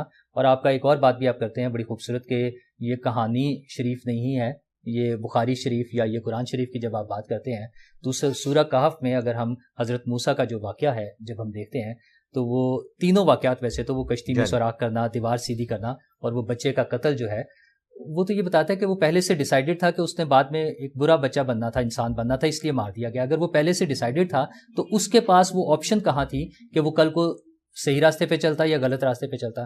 کیا یہ سب چیزیں پہلے سے ڈیسائیڈڈ ہیں؟ نہیں, اگر یہ ہم مان لیں تو رسولوں کا مقدمہ, کتابوں کا مقدمہ, آخرت کا مقدمہ ہی ختم ہو جائے گا. لوگوں نے تقدیر کو بالکل غلط سمجھا ہے. تقدیر یہ ہے ہی نہیں ہے. اگر ہم یہ مان لیں کہ سب کچھ پہلے ہی ڈیسائیڈڈ ہے, پھر انبیاء دنیا میں کیا کرنے آئے تھے؟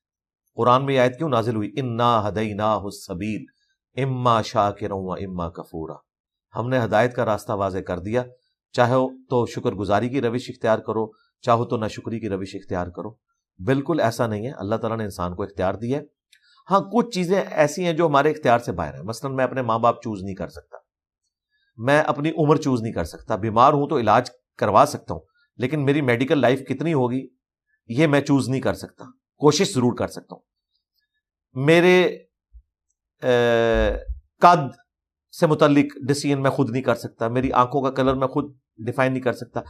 اب مزے کی بات ہے کہ جتنی چیزیں ہیں نا ان کے بارے میں مجھ سے پوچھا بھی نہیں جانا, مجھ سے نہیں پوچھا جائے گا تیرا قد اتنا کیوں تھا. اکاؤنٹیبلٹی جن چیزوں کی ہے اس کا اختیار آپ کو دیا گیا ہے.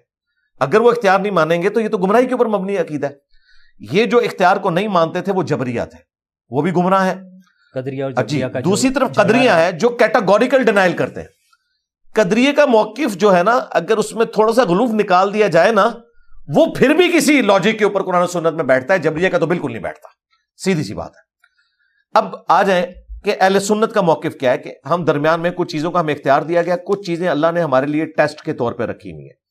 یہ جو آپ نے موسیٰ اور خضر کا واقعہ جو سورۃ الکہف میں ہے اس کو بیان کیا، اس میں اللہ تعالیٰ نے مسئلہ تقدیر سمجھایا تھا کہ اگر تمہیں کوئی تکلیف پہنچے نا تو تمہیں یہ صبر کر لینا چاہیے کہ اس میں مستقبل میں تمہارے لیے کوئی خیر پوشیدہ ہے. وہ جو بچہ مرا اس کی عمر اللہ کے ہاں اتنی ہی لکھی ہوئی تھی. اسرائیل نے اس کی روح قبض کرنی تھی، وہاں پہ اسرائیل کی ڈیوٹی پوری کر دی حضرت خضر نے، اور اس کے گیس یہ سمجھایا گیا کہ جب بڑا اگر ہوتا تو یہ کرتا. یہ ایک تسلی کے لیے، اس نے بڑا ہونا ہی نہیں تھا، اللہ کی ڈیسٹنی میں ہمیشہ سے اس کی عمر اتنی تھی. یہ ایک تسلی دی گئی ہے. یہ نہیں ہے کہ اللہ تعالیٰ نے اسے بڑا کرنا تھا اور بعد میں اللہ تعالیٰ نے ڈیسیژن چینج کر دیا، نہیں، اس طرح نہیں. البتہ ایک چیز ہے کہ تقدیر میں یہ بھی لکھا ہوا ہے کہ اس سے یہ تکلیفیں آئیں گی، لیکن اگر اس نے دعا کی تو میں یہ تکلیفیں ختم کر دوں گا. یہ بھی تقدیر میں لکھا ہوا ہے. لہٰذا یہ جو کہا جاتا ہے تقدیر نہیں بدلتی، وہ ٹھیک کہا جاتا ہے پارشلی. وہ تقدیر میں لکھا ہوا ہے، اگر نہیں مانگے گا تو نہیں بدلی جائے گی، کوئی نیکی کا کام نہیں کرے گا تو نہیں بدلی جائے گی، اور اگر کر لے گا تو بدلی جائے گی. اور یہ بھی تقدیر میں پہلے لکھا ہوا ہے، لہٰذا یہ بھی تقدیر کا حصہ ہے. تقدیر اللہ کا نالج ہے، یہ کوئی سلیبس نہیں ہے جسے ہم نے فالو کرنا ہے. اللہ کو اپنے ایکسپرٹ علم سے پہلے ہی پتا تھا کہ یہ ہوگا، نہ کہ یہ کہ اللہ نے کہا یہ ایسا کرے گا. ایسا نہیں ہے، یہ بالکل نہیں ہے. تو پھر قرآن کا مقدمہ ہی ختم ہو جائے گا. جس طرح ایک نالائق شاگرد کو ایک لائق استاد پیپر سے پہلے بلا کے کہتا ہے کہ بھائی تو نے تو فیل ہو جانا ہے، اس کا یہ مطلب نہیں ہے کہ وہ فیل ہو گیا تو اب اس استاد کی وجہ سے ہوا. نہیں، استاد کی وجہ سے نہیں ہوا، اس کے کرتوت سے اس نے فورس ہی کر لیا. اس طریقے سے اللہ نے اپنے علم سے فورس ہی کیا. اور اگر وہ اچھا پیپر کر لیتا تو پاس ہو جاتا، وہ فیل ہو جاتا، استاد فیل ہو جاتا، کرتا محنت کرتا. اللہ تبارک و تعالیٰ نے اپنے علم کے ساتھ مستقبل کو فورس ہی کیا اور اپنے پاس رکھا ہے، ہمیں بتایا ہی نہیں ہے. جب وہ ہمیں پتہ ہی نہیں ہے، ہم اس علم کے اوپر بیٹھ کے کیسے جھگڑ سکتے ہیں کہ جو میرے علم میں ہی نہیں ہے. جس طرح بخاری مسلم میں حدیث ہے، نبی علیہ السلام ایک جگہ بیٹھے ہوئے تھے، آپ نے فرمایا کہ تمہارا جنت میں جانا یا جہنم میں جانا اللہ کی تقدیر میں لکھا ہے. تو ایک صحابی نے کہا یا رسول اللہ پھر لکھے پہ اکتفا کر لیں. اس حدیث کو حضرت علی نے روایت کی ہے. تو نبی علیہ السلام نے فرمایا کہ اچھے اعمال کرو، اگر تم جنتی ہوئے تو تمہارے لیے وہ اعمال آسان ہوتے جائیں گے. یعنی نبی علیہ السلام نے ترغیب دلائی کہ جو واقعی اچھا بننا چاہتا ہے اس کے لیے اعمال آسان ہوں گے. یہ جہنم انسان خود کماتا ہے. کتنا انٹلیکچوئل جواب دیا ہے. ورنہ آپ کو کہنا چاہیے تھا ٹھیک ہے جو مرضی کر لو، نماز پڑھ لو، تم نے جانا ہی جہنم ہے. یہ نہیں ہے، وہ اللہ کا علم ہے جو ہمیں پتہ ہی نہیں. اب میں کیسے یہ ڈیسائیڈ کروں کہ جو مجھے پتہ ہی نہیں ہے کہ پتہ نہیں میرا یہ نہ کہیں لکھا ہو تو میں اس وجہ سے آپ نیکی کا کام چھوڑ دوں. نہیں، اگر میں نیکی کا کام کر رہا ہوں تو جناب جنرلی آپ جنت کے لیے پیدا ہوئے ہیں. یہ ذہن میں رکھیے گا. یہ بیڈ لک صرف دنیا کی زندگی میں ہے کہ آپ کو محنت کا اجر نہ ملے. آخرت میں کوئی بیڈ لک نہیں ہے. یہ بالکل وہ جو کلیئر کر انسان اور وہ جو پیدا ہی کیا گیا جہنم کے ایندھن کے لیے جن کو، وہ تو اللہ تعالیٰ نے ایکسپرٹ اوپینین دیا ہے نا کہ جو میجورٹی اس طرف چلی جائے گی، نہ کہ یہ کہ ہم نے اسے پابند کیا کہ جائے. وہ قرآن میں آیا کہ ہم نے انہیں آنکھیں دی تھی وہ دیکھتے نہیں، کان دیے تھے وہ سنتے نہیں، عقل دی تھی وہ عقل کو استعمال نہیں کرتے. اولئک کالانعام بل هم اضل، وہ چوپایوں کی مانند ہے بلکہ اس سے بھی گئے گزرے. وہ اللہ تعالیٰ نے کہا ہے کہ یہ خود اپنے انسٹرومنٹس کو یوز نہیں کرتے، اس وجہ سے یہ گمراہی کا راستہ اپنے لیے کھولتے ہیں. نہ کہ یہ کہ اللہ تعالیٰ نے انہیں پابند کیا ہے کہ وہ ضرور جہنم میں جائیں گے. بالکل ایسا نہیں ہے. وہ اللہ تعالیٰ نے غیبی خبر دی ہے، نہ کہ یہ کہ ہمیں اس کا پابند کیا ہے. چونکہ اللہ کا علم کامل ہے.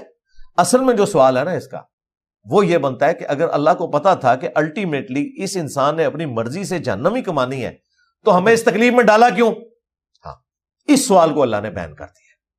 لا یسأل عما یفعل وهم یسألون.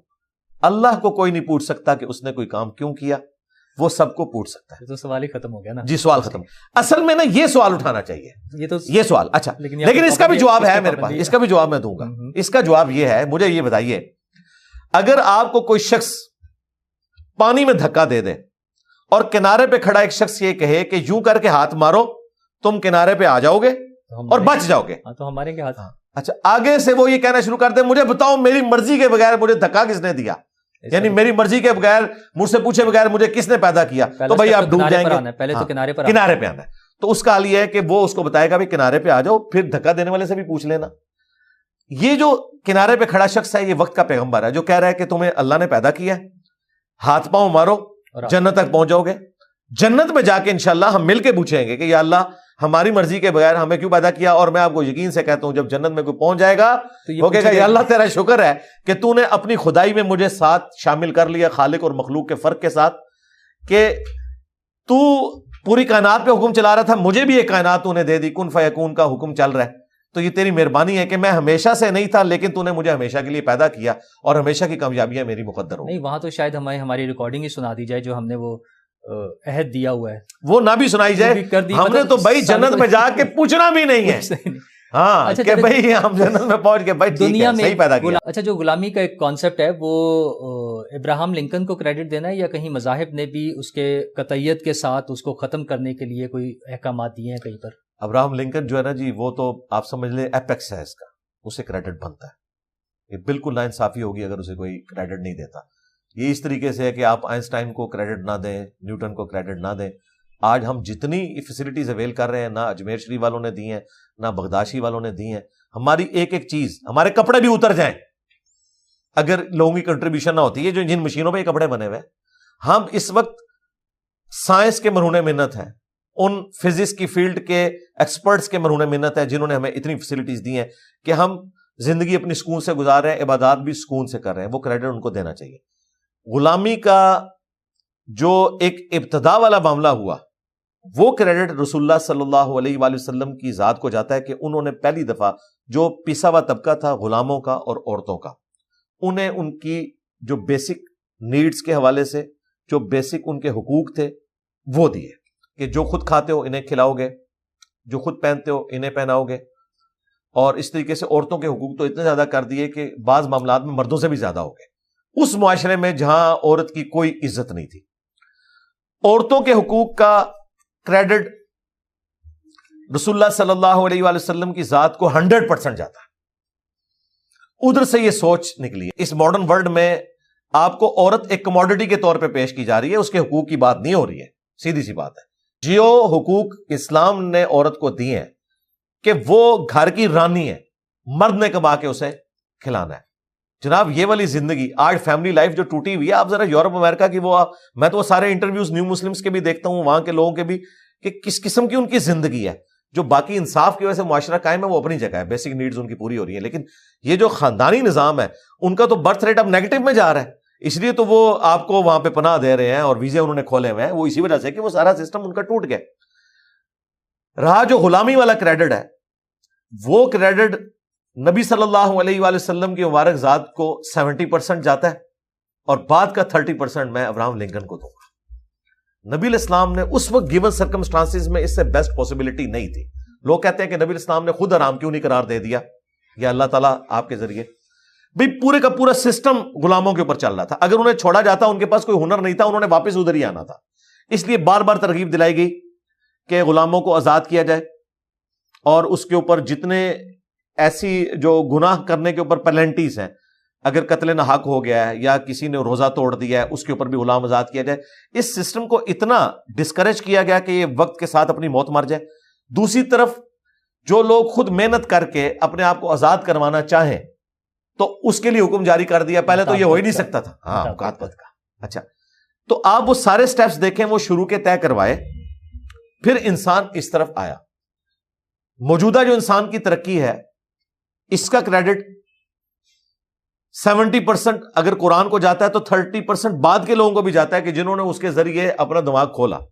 ہم یہ نہیں کہیں گے کہ بعد کے لوگوں کی کوئی کنٹریبیوشن نہیں ہے, چاہے غلامی کا ایشو ہو, چاہے بیسک ہیومن رائٹس کا مسئلہ ہو, عدلیہ کے نظام کا مسئلہ ہو, ڈیموکریٹک ویلیوز کا ایشو ہو, وہ ہم جس کا جو بھی ڈیو کریڈٹ ہے وہ ہم اس کو دیتے ہیں.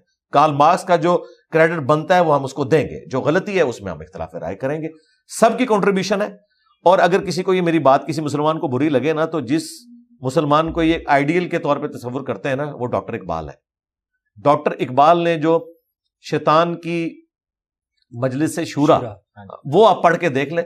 اس میں ڈاکٹر اقبال خود مان رہے ہیں کہ انسانیت ترقی کر کے اسی سٹیج پہ آ گئی ہے جو نبی علیہ السلام کو اللہ تعالیٰ نے جو بیسک مورل ویلیوز دی تھی نا, کہ اس کے مطابق انسانیت کو زندگی گزارنی چاہیے. انسانیت نے ترقی کر کے وہ چیز حاصل کر لی ہے.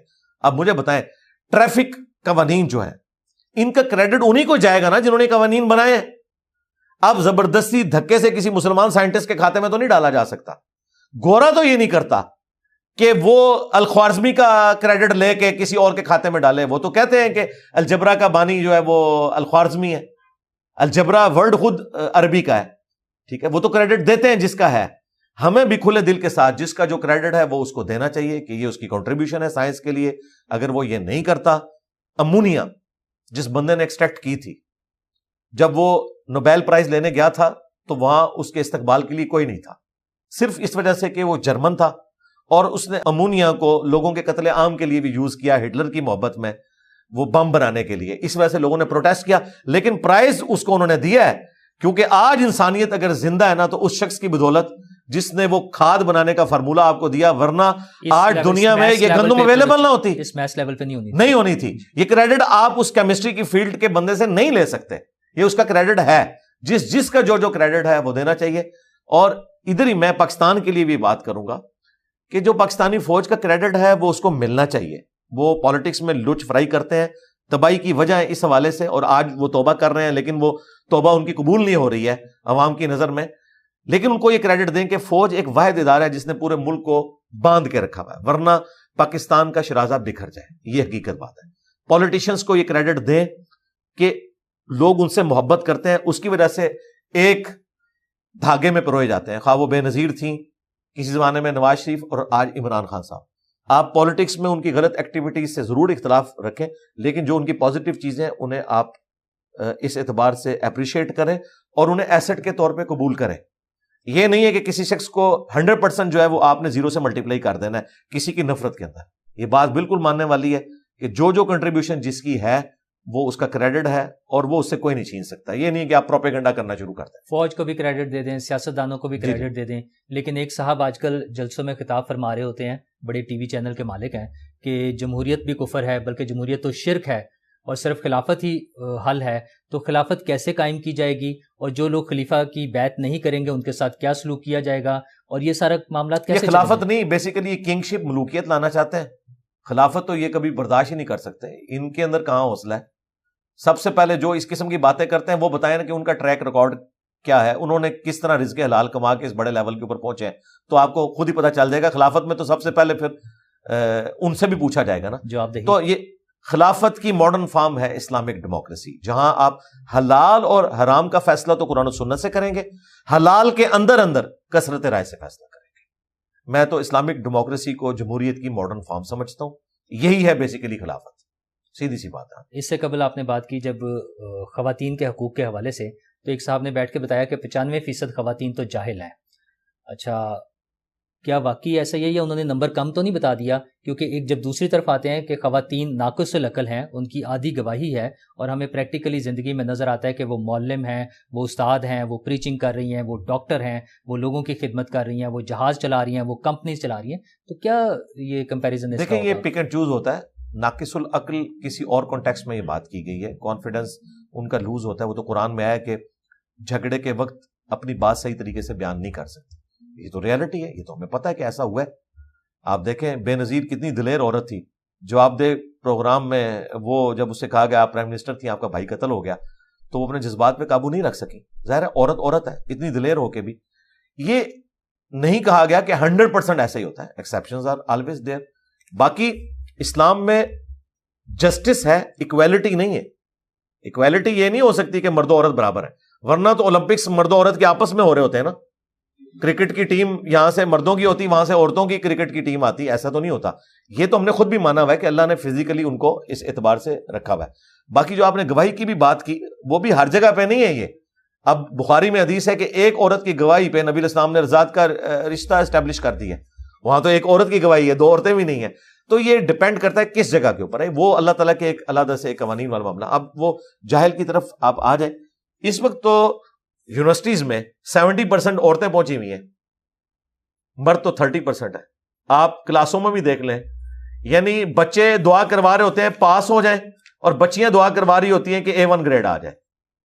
یہ فرق آپ نے دیکھا ہے. تو تعلیم میں تو ہمیں تو الٹ ہی نظر آ رہا ہے. اچھا, ہاں رہا ریلیجن کا مسئلہ, اس کے کانٹیکسٹ میں یہ جاہل کی ٹرم کو یوز کرنا، تو میں نے کہا تھا یہ ٹرم غلط انہوں نے استعمال کی ہے. ٹرم سے آپ ناواقف تو ہو سکتے ہیں، چلیں آپ کی نظر میں کوئی اس ٹرم سے جاہل ہے، لیکن اس عقیدے سے کوئی بھی جاہل نہیں ہے. طاغوت قرآن میں شیطان کو کہا گیا، اور مسلمان شیطان کو جانتے ہیں. شیطانی سسٹم بھی ہو سکتا ہے جسے آپ دجالی سسٹم کہتے ہیں، شیطان کا راستہ بھی ہو سکتا ہے. ٹرم کا پتہ ہونا ضروری نہیں ہے، اس کے پیچھے عقیدے کا پتہ ہونا ضروری ہے. آپ مسلمانوں سے انٹرویو کریں کہ بتاؤ مسلمانوں کے 3 بنیادی عقائد کون سے ہیں، لوگ سوچ میں پڑ جائیں گے. کوئی سوچے گا اللہ کا، پھر اس کے بعد نماز ہے، یہ کوئی کچھ کہے گا. لیکن جب رٹوایا جائے گا تو بتایا جائے گا عقیدہ توحید، عقیدہ رسالت، عقیدہ آخرت. یہ 3 ٹرمز نہ بھی پتا ہوں، مسلمانوں کو یہ پتا ہے کہ ہمیں اللہ نے پیدا کیا، ہم نے نبی الاسلام کو خاتم النبیین مانا. ہاں ترتیب سے نہ بتاؤ، اس کا مطلب ہے تھیم پتا ہے، ٹرمز نہیں پتا. میرا یہ دعویٰ ہے کہ 100% مسلمان طاغوت کو جانتے ہیں، شیطان کو جانتے ہیں. رہا جس کو یہ طاغوت کہہ رہے ہوتے ہیں نا کہ کوئی ایک اسلامک سسٹم آ جائے، ایک خلیفہ آ جائے، اسلامک سزائیں نافذ ہو جائیں، تو میں نے اس میں کہا تھا کہ اللہ کے بندو، سب سے بڑا جو طاغوت قرآن میں کہا گیا نا، وہ خدا کے مقابلے میں کسی کو مشکل کشا حاجت روا ماننا ہے. تو وہ تو تمام مذہبی طبقہ ہے جو اس کا کسٹوڈین ہے، کہ جنہوں نے توحید کو چھوڑ کر مرے ہوئے بابوں کو پکارنا شروع کیا ہوا ہے، رسول اللہ کو چھوڑ کے بزرگوں کی تعلیمات کے پیچھے چل رہے ہیں. سب سے بڑا طاغوت یہ ہے کہ قرآن و سنت کے مقابلے پہ بزرگوں کی تعلیمات کو ماننا. اس کے کسٹوڈین تو یہ لوگ خود ہیں جو طاغوت کی باتیں کر رہے ہیں، کیونکہ یہ خود صوفیوں کے ماننے والے ہیں. انہیں نہیں پتا کہ صوفیاء نے اس دین کے ساتھ کیا کیا ہے. ان کے ٹیکسٹ بک سے میں نے ثابت کیا کہ کیا کیا انہوں نے قرآن و سنت کے خلاف عقائد و نظریات امت میں پروپیگیٹ کیے ہیں، اور اس میں آپ ان کو کلین چیٹ نہیں دے سکتے. یہ انہی کی تعلیمات ہیں جو ہمیں ابھی قبر پرستی کی شکل میں نظر آ رہی ہیں اور باقی چیزوں کی شکل میں نظر آ رہی ہیں. تو یہ سٹیٹمنٹ ان کی ایک بالکل غیر مناسب تھی. باقی ہم نے اپنی ویڈیو بھی اس کے اوپر ریکارڈ کروا دی تھی، اصلاح کی کوشش کی ہے. خلیل الرحمان قمر صاحب وہ ویسے ہی ذرا ایک جذباتی آدمی ہے، لیکن یعنی وہ ایک شاعر ہو کے بھی میں ان کی طبیعت کی سختی مجھے سمجھ نہیں آتی. شاعروں کو تو ہم نے ایسا نہیں پایا، وہ تو خود رونا شروع کر دیتے ہیں جب کوئی اس قسم کی ایکٹیویٹیز دیکھیں. لیکن یہ ایک یونیک شاعر ہے کہ جو غصہ بھی دکھاتے ہیں، اور پھر اس سے بڑی بات جب انہوں نے کہا کہ بچی کو مائک کھولو، اس کے بعد تو آپ نے اپنی شکست کی اناؤنسمنٹ کر دی. تو بڑا افسوس ہوا. میں خلیل الرحمان صاحب کی بڑی دل سے قدر کرتا ہوں، ان کی اچھی کنٹریبیوشنز بھی ہیں، لیکن جب میں اس قسم کی یعنی چیزیں دیکھتا ہوں تو مجھے بڑا افسوس ہوتا ہے کہ ان سے یہ زیب نہیں دیتا. خلیل الرحمان قمر صاحب ہوں، سائل ادیم صاحب ہوں، وہ فرقوں کی تعلیمات ہوں، وہ جھگڑے ہوں، لیکن محمد علی مرزا انجینئر پر الزام آتا ہے کہ ان کے پاس کسی مدرسے کی ڈگری نہیں ہے. کبھی ان کی کہیں تلفظ کی غلطیاں پکڑ لی جاتی ہیں، کبھی بتایا جاتا ہے کہ وہ بابوں کے گستاخ ہیں، کبھی کسی کا ہم کلپ سنتے ہیں کہ وہ بد مذہب کا کلپ نہیں سننا چاہیے. کوئی چندہ بک نہیں، کوئی بڑی بڑی گاڑیاں نہیں، کیا نہیں، کوئی خفیہ ایجنڈا ہے؟ کیا کر کیا رہے ہیں آپ؟ جی خفیہ نہیں، باقیوں کے ایجنڈے تو خفیہ ہیں، میرا تو بالکل واضح ایجنڈا ہے کہ میں نے کوئی بابا نہیں چھوڑنا. جس نے بھی رسول اللہ کے ساتھ غداری کی ہے، ایک ایک کو ننگا کر کے میں نے ان کی عوام کو بتانا ہے کہ انہوں نے اللہ اور اس کے رسول کے نام کے اوپر تم سے چندے بٹورے مکے اور مدینے کی آوازیں لگا کے انہوں نے سواریاں سوار کی، لیکن تمہیں انہوں نے فرقوں کی دہلیز پہ جا کے پھینکا ہے. انہوں نے غداری کی ہے رسول اللہ کے ساتھ صلی اللہ علیہ وآلہ وسلم. باقی یہ رہا معاملہ کہ اس قسم کے الزامات میرے اوپر لگانا، تو مجھے ان الزامات سے فائدہ ہوا ہے، مجھے نقصان کوئی نہیں ہوا. اس کی وجہ یہ کہ میرے پاس نہ کوئی مدرسہ تھا، نہ کوئی چندہ بک، نہ کوئی میں نے پیڈ مولوی بھرتی کیے ہوئے کہ میری پبلسٹی وہ کرتے. سوشل میڈیا پہ اگر یہ پبلسٹی کی ہے تو ان علماء نے کی ہے. انہوں نے جمعے کے خطبے پڑھا کے میرے بارے میں اس قسم کی باتیں کی، اور الٹیمیٹلی انہوں نے میری لائف کو ورنریبل کرنے کی کوشش کی. یہ ایک میرے لیے ایک تکلیف دہ چیز ہے، لیکن اس کی کاسٹ کے اوپر جو میں کام کر رہا ہوں نا، اس کی یہ کاسٹ بڑی تھوڑی ہے. امام حسین علیہ السلام کا قول ہے کہ اگر زندگی کا انجام موت ہے تو شہادت سے بیسٹ آپشن کوئی نہیں. 5 دفعہ تو یہ مرڈر اٹیمپٹ میرے اوپر کروا چکے ہیں نا، تو ٹھیک ہے اور بھی کروا کے دیکھ لیں، میں نے تو باز نہیں آنا، سیدھی سی بات. اللہ آپ کو استحکامت دے اور محفوظ رکھے. آپ کا بہت شکریہ، آپ نے بہت ٹائم دیا ہمیں. انشاءاللہ آئندہ بھی ملاقات ہے. انشاءاللہ. جزاک اللہ خیر.